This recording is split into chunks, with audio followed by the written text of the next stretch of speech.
डाली डाली फूलों की मुसाफिर मेरे उत्तराखंड में।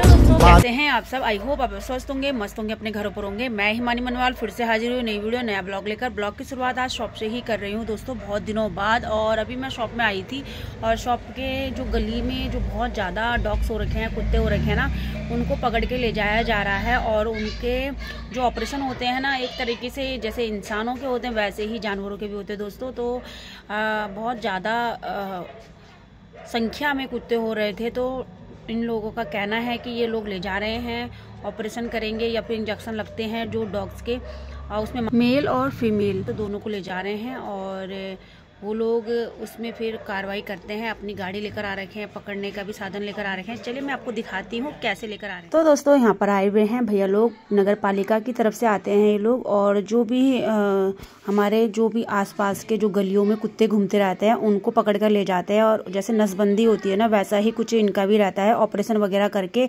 और इनको फिर से गलियों में ही छोड़ दिया जाता है, जिससे कि इनकी जो संख्या है वो बढ़े नहीं। तो यहाँ पर बहुत सारे हो रहे थे हमारे आसपास। थोड़ा इनका अच्छा भी रहता है कि गलियों में है तो जो रात को कोई चोर चपाट आता है तो उनके लिए अच्छा होता है। बट ये है कि देखिए क्या हालत हो रखी है इन कुत्तों की, जो कि मतलब बच्चे होते हैं इनके। और ये रोटी भी नहीं खाते हैं क्योंकि काफ़ी लोग इनकी आदत बहुत ज़्यादा ख़राब कर देते हैं। देखिए दोस्तों इसकी कैसी हालत हो रही है, रोटी ऐसी ही पड़ी है बट ये रोटी खाने के लिए तैयार नहीं है। और बच्चे दूध में लगे रहते हैं जिससे कि वो और भी कमज़ोर होता चला जाता है। तो इसी को देखते हुए यहाँ पर एक रूल निकला है कि नगर पालिका वाले इनको ले जा रहे हैं एक जगह पर इकट्ठा करके। जो भी इनका डॉक्टरी इलाज होता होगा, जैसे भी होता होगा वो करते हैं और फिर दोबारा इनको यहाँ पर छोड़ दिया जाता है दोस्तों। इसकी हालत देख सकते हैं आप। कहने के लिए तो ये जानवर है बोलते हैं लोग, बट देखिए जब भूख लगती है ना तो हर चीज़ उनको खाना ही पड़ता है। अपने बच्चों को दूध देने के लिए माँ की ऐसी हालत हो जाती है, जो कि बच्चे को तो नहीं समझे ना, क्योंकि बच्चे छोटे हैं दोस्तों। तो यहाँ पर मैं यही कहना चाहूँगी कि अपने आसपास जब भी आप कुत्तों के लिए कुछ देना चाहें तो उनको रोटी ही दें, क्योंकि देखिए बिस्किट हर किसी के बस की नहीं होती है कि वो इनको बिस्किट प्रोवाइड करा सकें। तो हमारा होता है कि जब रोटी बनानी होती है या बच जाती है जो भी है वो हम यहाँ पर दे देते हैं तो ये खा लेते हैं। तो दोस्तों अभी मैं आई हुई थी शॉप में। तो शॉप में ना मेरे को करना था सामने वाली वॉल का मेकओवर। और इस वॉल को ना हमने सामने लगाई हुई थी, ये जो रैक हैं वो लगाई हुई थी, तो वो हमने फिट कर रखी थी। तो वो ही हम लोग सोच रहे हैं कि इस वॉल को थोड़ा सा साफ़ किया जाए और इसमें कुछ हैंगिंग करने के सामान आ जाएंगे। तो यहाँ पर मैं लगा रही थी पेपर, और पेपर लगाने के लिए मुझे यहाँ पर लग गए पूरे 2-3 घंटे। वो क्यों लगे दोस्तों? क्योंकि ना यहाँ पर एक हमने जब ड्रिल किया होगा तो उसका ही स्क्रू वगैरह वहीं पर ही रह गया, और प्लास्टिक का भी जो रहता है ना उसकी कैप वो भी, तो उसको निकालना बहुत ज़्यादा मुश्किल हो गया मेरे लिए। मेरे पास सीजर थी बट सीजर से वो नहीं कट रहा था और इतना टाइम भी नहीं था। तो मैंने सोचा कि चलो आज नहीं हो पाएगा तो कल ही इसको देखते हैं दोस्तों। तो दोस्तों ये नेक्स्ट डे मैं आपको दिखा रही हूँ कि ये नेक्स्ट डे मैं आई और मैं सीजर से नहीं कटा तो मैं चाकू लेकर आई और उसके सहायता से मैंने उसको काट दिया। और यहाँ पर मैं देख रही थी मेजरमेंट करके कि ये किस तरीके से आएगा, लंबाई में या फिर चौड़ाई में, इसको मैं लगाना मुझे सही लगेगा। तो वही मैं इसको चेक कर रही थी। तो फटाफट से मैं अकेली हूँ तो मुझे अपने आप ही इसको मेकओवर करना पड़ेगा, इसको लगाना पड़ेगा।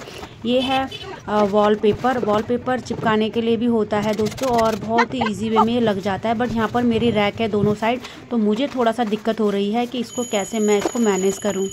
पर मेरी ना एक ख़ास बात कहिए या फिर ये कहिए कि मेरी कमी है या फिर जो भी आप कह सकते हैं, मुझे लगता है कि अगर मैंने ठान लिया कि मैं कर सकती हूँ तो मैं उसको करके ही रहती हूँ, चाहे मुझे कितनी भी दिक्कतों का सामना करना पड़े। तो यहाँ पर मैं वही कर रही थी और मैं देखना चाह रही थी कि ये कैसे अच्छा सही लगेगा। तो मुझे लास्ट में ये लगा कि इसको लंबाई में ही लगाया जाए, खड़े में, तो मैं उसको वही लगा रही थी। और पता है बहुत ज़्यादा दिक्कत मुझे इससे लगाते हुए हुई। तो मैंने निकी जी को हेल्प के लिए बुलाया, पर बगल वाली शॉप में भी कस्टमर रहते हैं तो वो मेरी हेल्प नहीं कर पाए ज़्यादा देर तक, और सिर्फ उन्होंने बताया कि हाँ चलो ये ऐसे ही लगा दो। तो दोस्तों कभी कभी ना अपने कुछ काम ऐसे होते हैं कि खुद में खुद ही करने होते हैं। तो ये वाली शॉप ना धीरे धीरे करते करते बड़ी हो गई, कब मुझे खुद ही नहीं पता चला।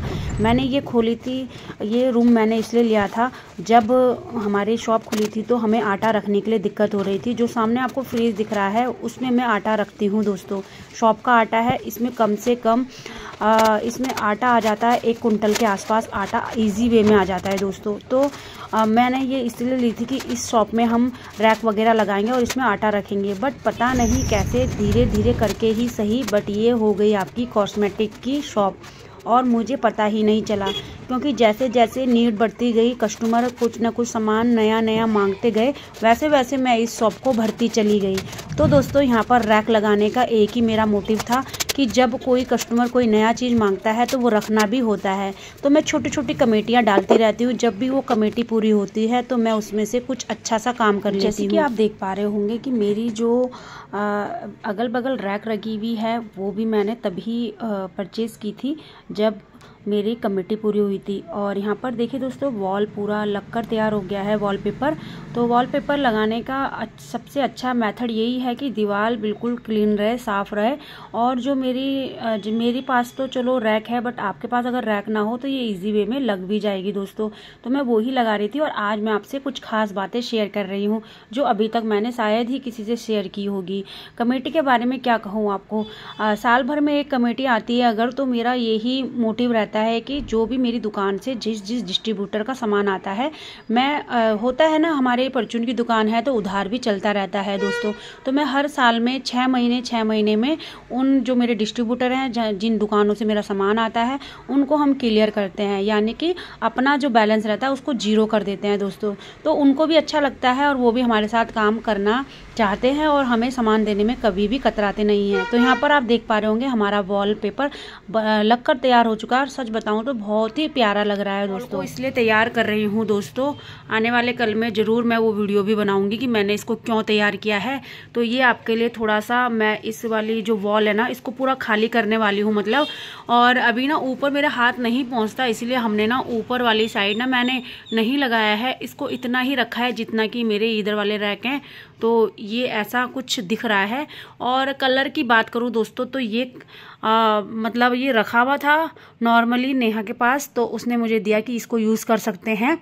और अगर मतलब बात होती कि मुझे परचेज़ करना है तो मैं इसको सोचती कि कलर में कुछ मैं लेकर आऊँ और फिर इस वॉल का मेकओवर करूँ। और ये वॉल ना मुझे बिल्कुल खाली चाहिए। और जो ये वाली रैक है ना ये हम इधर वाली साइड लगा देंगे दोस्तों, इसको एडजस्ट कर लेंगे और ये वाली वॉल बिल्कुल खाली हो जाएगी दोस्तों। तो और इसके नीचे ना हमारा ये फ्रीजर है। वैसे तो ये फ्रीजर खाली है, ख़राब है क्योंकि, तो ये फ्रीजर मेरे काम आने वाला है क्लॉथ दिखाने के लिए। तो इधर मेरे क्लॉथ रखे हुए हैं और भी क्लॉथ आने वाले हैं, कपड़े आने वाले हैं।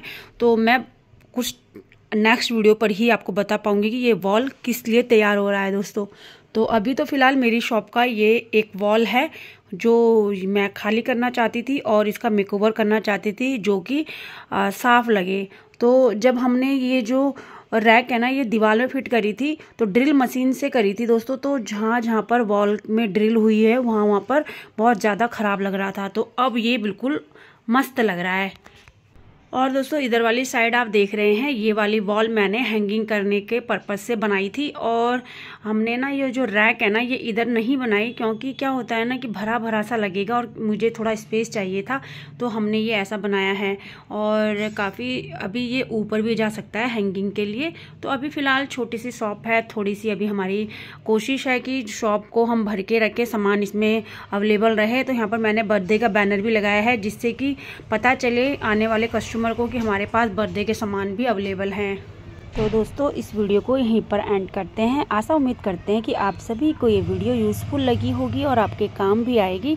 तो चलिए दोस्तों मिलते हैं नेक्स्ट वीडियो पे, कुछ अच्छा लेकर आएंगे। तब तक के लिए बाय, टेक केयर।